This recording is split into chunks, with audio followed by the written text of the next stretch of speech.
In today's show, it's time for me to tell you who you don't leave your draft without in a points league. Yes, it's a points league. You guys crying, oh, where's the points league stuff? Where's the points league stuff? The points league stuff is here, and Michael Bolton is as well. Thanks, Josh. It's Michael Bolton here, and it's time for another episode of the Locked On Fantasy Basketball Podcast. Let's get to it. Let's get to it, indeed. You are Locked On Fantasy Basketball, your daily fantasy basketball podcast, part of the Locked On Podcast Network.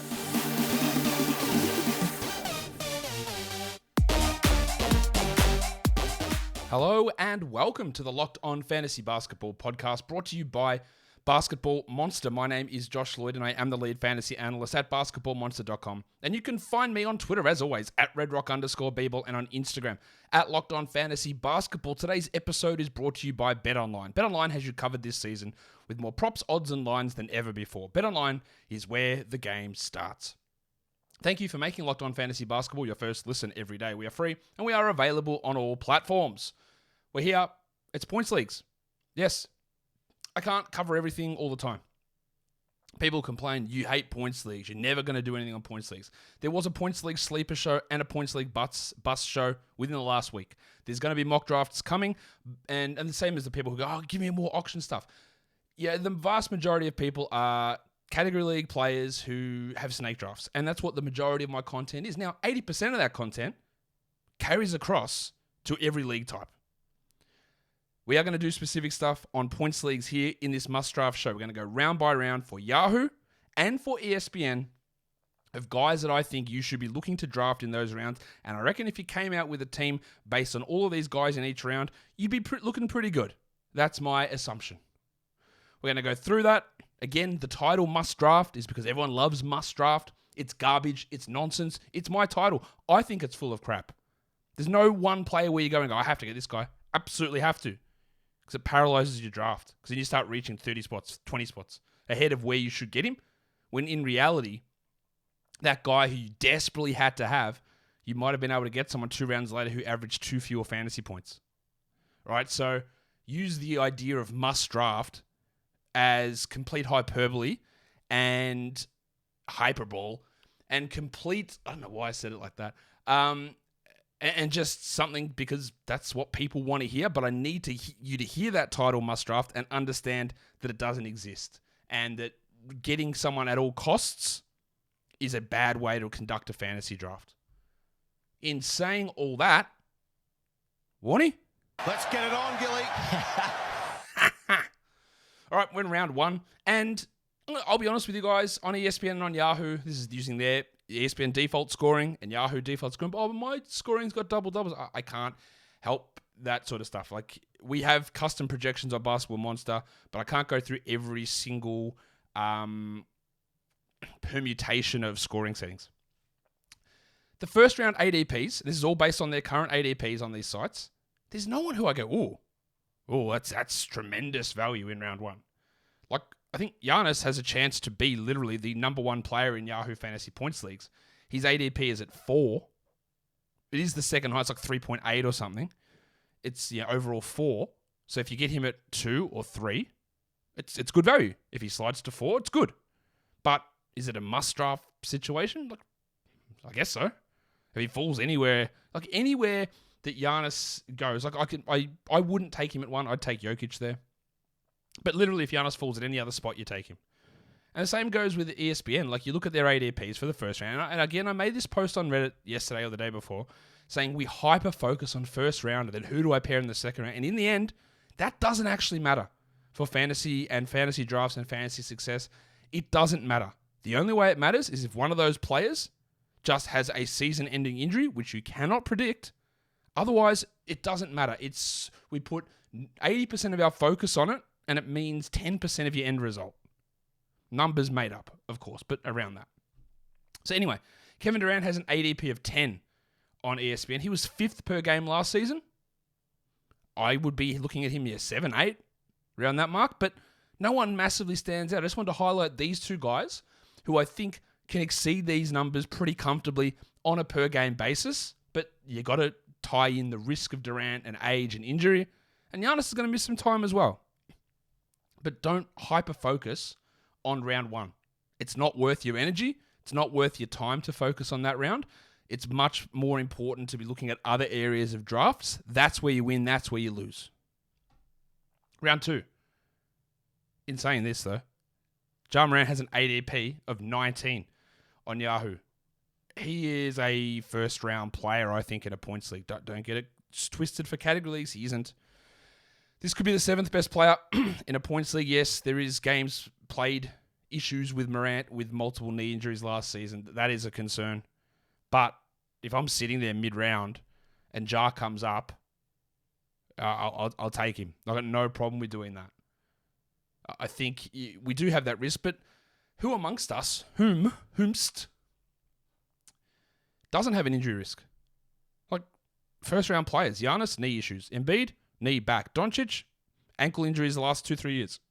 Durant, hamstrings, knees, whatever. Steph, ankles, knees, hands. Tatum, broke his wrist in the finals. He's been fine regular season. Harden, hamstrings. Trae Young, apparently he's a miracle man. Towns, just came out of hospital. LaMelo, missed 30 games or so in his rookie season. LeBron, missed big chunks of 3 of the last 4 years. Lillard, missed 50 games last season. Like, these are the top 15 or so, or 13 guys, and everyone's had big injuries. It just happens. And the same goes with ESPN. At the end of round 2, you can get a first-round player. Now, you have to have some pretty big balls, right? You have to have the ability to get let down. You have to have the understanding that, oh, okay, I'm taking a risk and I'm swinging. Because if you take Anthony Davis in round 2, and I think you should, but some people will just say, I'm never drafting him again, and I get it. I get it. He is consistently, but he missed yesterday's preseason game with back stiffness. So that's not great. There's always something with his lower body or back or anything. It is a risk. And again, I say this, so I had someone to talk about in the second round, because most of the other ADPs in round 2 are pretty okay. There's no one who massively stands out, but AD does. If he's able to play 65 games, he's probably a first-round guy. And if that happens, then getting yourself a first-round player at the end of round 2, like you're pairing here, allegedly, Jokic with Davis, and if Davis ends up as the 10th, 11th best player, it's a really good start to winning your league. It could screw you over, and you've got to understand that. But and that's a lot of these guys whose ADPs have fallen, and taking risks is important in some situations. And it's got to be calculated, and it's got to be minimal, and it's got to be for the right guy at the right time, depending on your opponents. There's so many things that factor into it. But that, on a strict per-game basis, Davis beats that. I think he was 8th or 9th last season. Per game in ESPN points leagues. Tell you what's not number 8, that's BetOnline. Because BetOnline.net is your number 1 source of football betting info this season. Find all the latest player developments, team matchups, news, podcasts, and in-depth articles and analysis on every game you can find, including Broncos country, let's ride. They are against the Colts today. 3-point favorites with Mr. Unlimited taking on the Indianapolis Colts and Matt Ryan. The total is 42 points. Now I know why the Broncos are favored, even though they lost Javonte Williams. Jonathan Taylor's out. So there you go. I was going to call him JTT, but he's just one T. J single T is in there, he's out, so they're having to struggle without him. And all the other action from week 5 in the NFL. Who do my Dolphins play? We've got the Jets. All right, let's go. Take on Zach Milson. Zach Milson. We're 3.5-point favorites. All of the odds for week 5 over at BetOnline. And it's not just that. It's live betting. It's esports. And it's all of your action from your favorite games and events, including Major League Baseball, MMA, boxing, and golf. So head to betonline.net or use your mobile device to learn more. BetOnline is where the game starts. Let's look at round 3. Feel really good about this one on Yahoo. Pascal Siakam's at 29. Really good about that. He was 16th per game last season. I think he might actually be better than that this season. 29 is silly. It's ridiculous. You're getting him anywhere in round 3, you're doing great. Like, that is unbelievable value. Like, you get a Jar in round 2 and a Siakam in round 3. I think you should be pretty happy with that. You won't always. Depends on your league and how are people basing stuff off ADP. But these are options here, because obviously this is average. meaning sometimes Siakam goes later than this. Sometimes he goes earlier than this. On ESPN, it is another risky one. But Kyrie Irving's at 28. 28. Kyrie, to me, has fewer risks than Anthony Davis. He hasn't been hurt in a long time. Now, he could easily get hurt. We know this. But he was 10th per game last season. He averaged 48 fantasy points. If I get the 48th player, I can get someone averaging 48 fantasy points, even if he averages 47 this season, which he might, pick 28. He's ranked 34th on ESPN. That's another top 10 guy. Now, I wouldn't want to pair him and Davis together because there is risk associated with Kyrie, and not just for the personal stuff. He used to get hurt quite a bit, and you always seem to have issues with his shoulder or with his knee. So it's another risk, but you've got to weigh that up. Now, when we get to round 4, you'll see the ESPN one there that I like is less risky, but the Yahoo one has more risk associated with it. And we'll do that right now. Because on Yahoo in round 4, you can find a first-round player. And it's Zion Williamson. He's got an ADP of 38. And again, I get it. I know he missed all of last season. I also know the year before that, he played a huge amount of minutes and games and was awesome. And he looked great in the preseason. There's going to be risk with a lot of these guys. His risk is elevated because he's missed chunks. He's basically missed 1.5 out of 3 seasons. That's true. But at 38, the payoff there is huge. It's so big. It's so big. Theoretically, if you had have gone with Giannis, Ja, Siakam, Zion, that's 4 top 15 players, I think. Not without its risk. But if you have those 4 top 15 players, the league's done, really. Let's be fair. 4 top 15ers.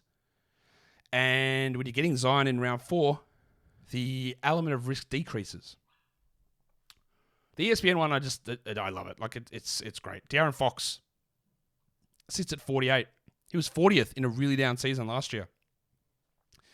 He averaged just 37.5 fantasy points. I think he smashes through 40 here, to be honest. 42, 43, 44 maybe. He's a round 2 player, maybe round 3, around that round 2, round 3 turn type of a guy. And you're getting him at not only in round 4, but the average draft position of the last pick of round 4. That's tremendous. And I don't really think there's much risk associated with it, to be honest. Where's the risk with that? I think it's just strong value, massively strong value. And the same goes for the 2 that I've got in round 5. I'd really be happy with these guys. Yes, it's another Pelicans player. It's Brandon Ingram at 52. Ingram is going to lose value with Zion there. I can't sit here and tell you that won't happen. He was 35th last season. So let's say he loses a bit and becomes a 4th round guy. He's 42nd, 43rd. 52, again, that's average. Is he going to 58 in some spots? I've seen him go real late. All right, he can go really late in many situations. So, it's just too far down, man. Round 4, love it. And then on ESPN, Terry Rozier's at 60. 60. I know he's not a sexy name, but he was 42nd last season, and he gets a usage bump now. Why isn't he a 4th round guy bordering on 3rd round guy? That is actual foolishness at number 60. Now, they do have him ranked at 43, so the ADP might catch up. But people just think he's boring, because he is a little bit. And he slides. But even if you get him at 43, where his rank is, I still think there's value in that. Bet you didn't think that I'd tell you that a must-draft player would be the double royal Julius Randle.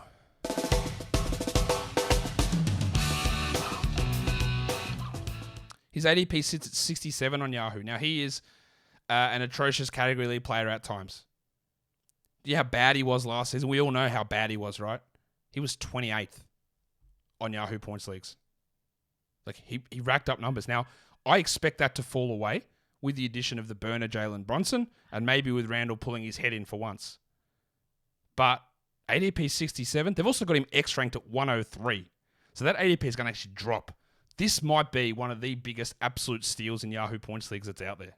It is ridiculous. And then, Ben Simmons, he's playing. He played in preseason. The back is maybe an issue. But on ESPN, he's got an ADP of 71. 71 for Simo. I think he's a third-round player. Top 35 guy. Maybe top 30. Maybe, worst case, he's 50th. All right. 50th, who cares? This is what I mean by talking about don't focus on the first round too much. It's really hard to get it wrong. Do you take Durant or Trey or Lillard or Steph or whatever, right? It's really hard to get it wrong. The value is where you get Simmons in round 6 as a third-round player, or Randle in round 6 as maybe a second-round player, probably a third. That's where making the right picks makes sense. Like instead of taking Tobias Harris in round 6, you take these guys. That's where you gain your value. Not agonizing over, is it Trey or is it LaMelo or is it Lillard? That's not worth your energy. This is. And round 7 on Yahoo, it's a familiar name because Ben Simmons is actually lower on Yahoo. He's at 78. So much risk people think is associated with him. But again, this is a top 30 possible player. Points leagues are really good for him. He could average 40 fantasy points. And at 78, there is actually zero risk. Oh, you know what? He gets hurt. Oh, well. You can recover from losing a 7th round pick like so easily. It's not the end of the world. But if it hits, you can't find that value anywhere else. It's an amazing pick. And then on ESPN, my mate, our relative, our friend, cousin, Kevin Porter. He also has an ADP of 78 over on the ESPN platform. I think he's going to take a step forward from last season. Now, last season, he was about this area, 31, 32 fantasy points. I think he's 35, 36 this year. I think he takes a step forward. I do not like Kevin Porter as a player, or as a long-term prospect, or as a future star, or even a future starter in 3 years. But I don't care, because we're talking about this season right here. And I think he takes a step forward this season, and I think that he beats that number by a couple of rounds, I would guess. That's sort of where I've got him sitting. I said that the Julius Randle ADP value might have been the best on the board. This one's going to be close in round 8 because on Yahoo it's Rowan Barrett Jr. He's got an ADP of 93 and he's one of those players that pre-ranks that aren't specified to formats can't get right. Because ADP of 93 I feel is too early for him in a category league, but it's way too late in a points league. And you have to understand whatever format you're in, where he sits. His X rank is at 123. Last season, Barrett was 72nd in points leagues. So even if he doesn't improve from last season, even if he takes a marginal step back, it's still so much room of value there. Like, I love it. It's unbelievable value. And then, on ESPN... Whose horse is that? I was calling him the Stallion, but no, that's apparently not what his nickname was. It was the Mustang, but I don't care. This is our friend Horse. Keldon Johnson. Yes, he's entering the season with a shoulder issue. He's got an ADP of 93. I will... you know where he finished last season, by the way? 95. 95. And now DeJounte Murray's not there. 95 was his ADP his rank last season on ESPN Points Leagues. This is a top 50 adjacent Points League player. And if you're getting him in round 8, you're going close to winning, I would say. What do you think of these so far? Like, which ones do you hate? Which ones don't? If you are on YouTube, drop it in the comments. I always like that. And while you're there, hit subscribe. That's always helpful too. Round 9. Another one that just is amazing value. Lauri Markkanen's at 106. Yes, I know Lauri Markkanen has disappointed us in the past. I don't know if he ever really disappointed me because I never thought he was good. Sort of done what I thought he would do. He, on this Cavs team last season, was 112th, averaging 26 points. All right.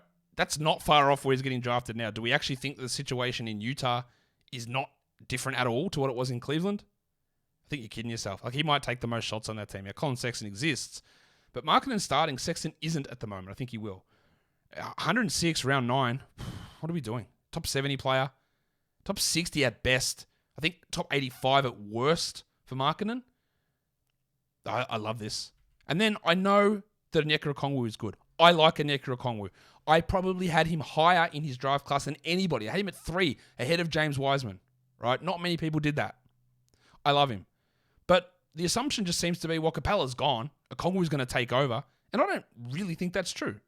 I like Okongwu. I would try to get him those minutes. I do not think that's necessarily going to happen. It's definitely not happening at the start of the year. And therefore, Clint Capella is getting pushed down draft boards. A lot. He was 68th last season.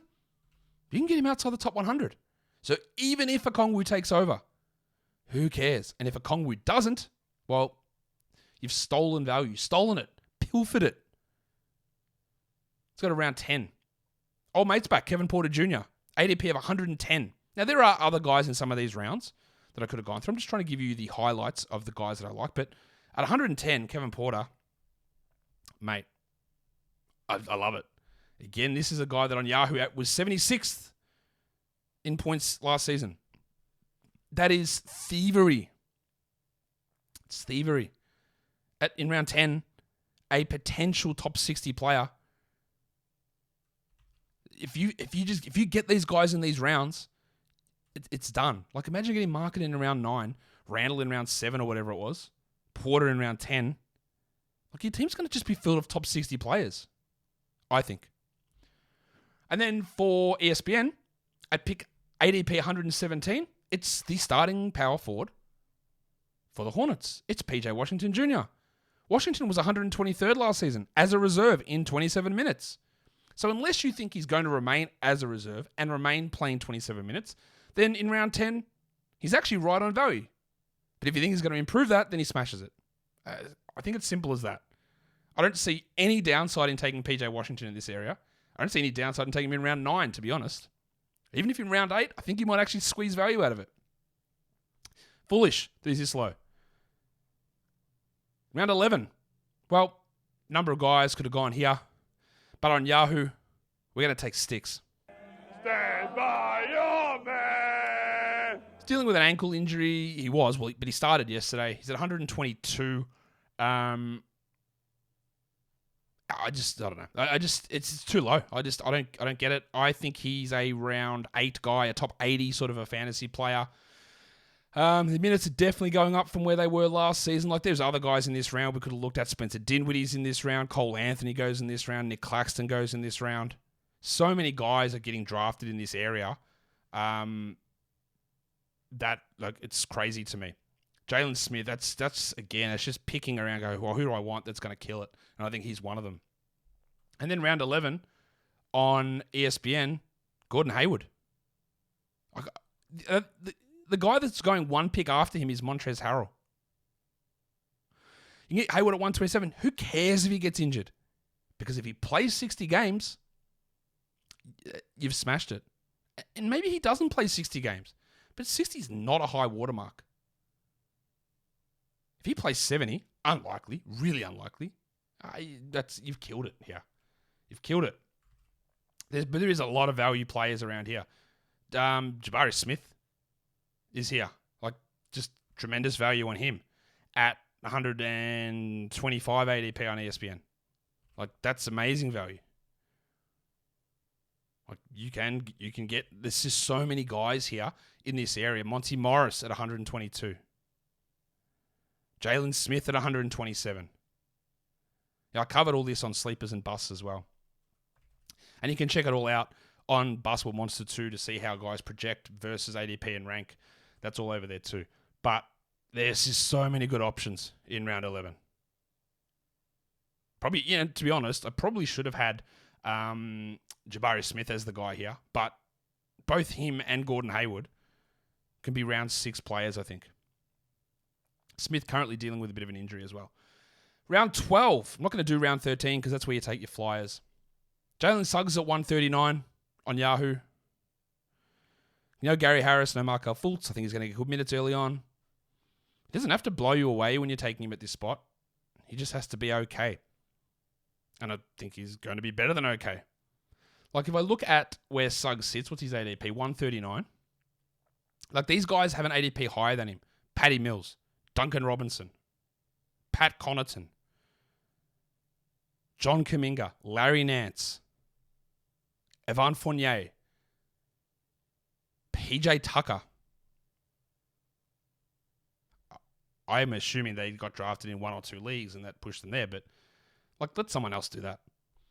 And then on ESPN, Cam Johnson's at 138. Did hurt his thumb yesterday. It looks like he'll be okay to start the season, but starting power forward, that might be a top 100 number moving through the rest of the season. Now, ESPN's ADP data cuts off at 140 because most of their default stuff is 10-team leagues. I don't know why it's so small, but it is. But Cam Johnson in the last round, Cam Johnson in round 13 or round 12 or round 11, or even round 10, I think he beats that number. So, what did you think? There's so many other options, which, we're going to do a points league mock draft coming up probably tomorrow. So you can check that out there and see where I'm talking about the value of players also. But there are some guys in each round on both formats that I think are going to return tremendous value for you. Drop it down in the comments below what you think. And follow this podcast on Apple Podcasts, Google Podcasts, Stitcher, Spotify, and on the Odyssey app. If you're here on YouTube, you know what to do. You thumb it up. You leave those comments down below. And guys, we are done here. Thank you so much for listening, everyone. See ya.